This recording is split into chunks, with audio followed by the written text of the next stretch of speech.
संकट चौथ व्रत कथा। एक साहूकार और एक साहूकारनी थे। वे धर्म पुण्य को नहीं मानते थे, इसके कारण उनके कोई बच्चा नहीं था। एक दिन साहूकारनी पड़ोसी के घर गई। उस दिन संकट चौथ था। वहाँ पड़ोसन संकट चौथ की पूजा करके कहानी सुना रही थी। साहूकारनी ने पड़ोसन से पूछा, तुम क्या कर रही हो? तब पड़ोसन बोली कि आज चौथ का व्रत है, इसलिए कहानी सुना रही हूँ। तब साहूकारनी बोली, चौथ के व्रत करने से क्या होता है? तब पड़ोसन बोली, इसके करने से अन्न, धन, सुहाग, पुत्र सब मिलता है।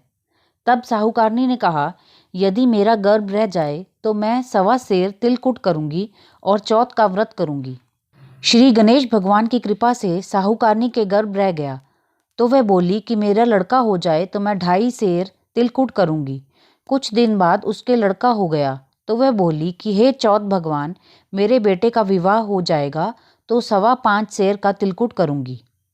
कुछ वर्षों बाद उसके बेटे का विवाह तय हो गया और उसका बेटा विवाह करने चला गया, लेकिन उस साहूकारनी ने तिलकुट नहीं किया।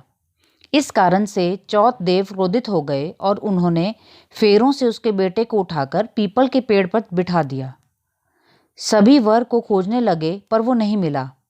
हताश होकर सारे लोग अपने अपने घर को लौट गए। इधर जिस लड़की से साहूकारनी के लड़के का विवाह होने वाला था, वे अपनी सहेलियों के साथ गणगौर पूजने के लिए जंगल में दूब लेने गई। तभी रास्ते में पीपल के पेड़ से आवाज आई, ओ मेरी अर्धब्याही। ये बात सुनकर जब लड़की घर आई, उसके बाद वे धीरे धीरे सूख कर कांटा होने लगी। एक दिन लड़की की माँ ने कहा, मैं तुम्हें अच्छा खिलाती हूँ, अच्छा पहनाती हूँ, फिर भी तू सूखती जा रही है, ऐसा क्यों? तब लड़की अपनी माँ से बोली कि वह जब भी दूब लेने जंगल जाती है तो पीपल के पेड़ से एक आदमी बोलता है कि ओ मेरी अर्धब्याही। उसने मेहंदी लगा रखी है और सेहरा भी बांध रखा है। तब उसकी माँ ने पीपल के पेड़ के पास जाकर देखा, यह तो उसका जमाई ही है। तब उसकी माँ ने जमाई से कहा, यहाँ क्यों बैठे हैं? मेरी बेटी तो अर्धब्याही कर दी और अब क्या लोगे? साहूकारनी का बेटा बोला, मेरी माँ ने चौथ का तिलकुट बोला था लेकिन नहीं किया, इसलिए चौथ माता ने नाराज होकर यहाँ बिठा दिया। ये सुनकर उस लड़की की माँ साहूकारनी के घर गई और उससे पूछा कि तुमने संकट चौथ का कुछ बोला है क्या? तब साहूकारनी बोली, तिलकुट बोला था। उसके बाद साहूकारनी बोली, मेरा बेटा घर आ जाएगा तो 2.5 मन का तिलकुट करूंगी। इससे श्री गणेश भगवान प्रसन्न हो गए और उसके बेटे को फेरों में लाकर बिठा दिया।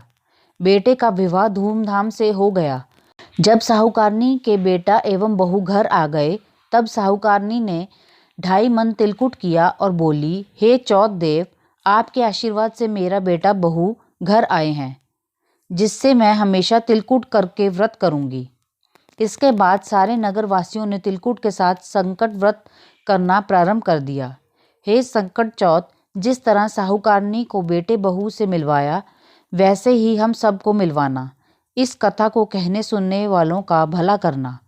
बोलो संकट चौथ की जय। श्री गणेश देव की जय।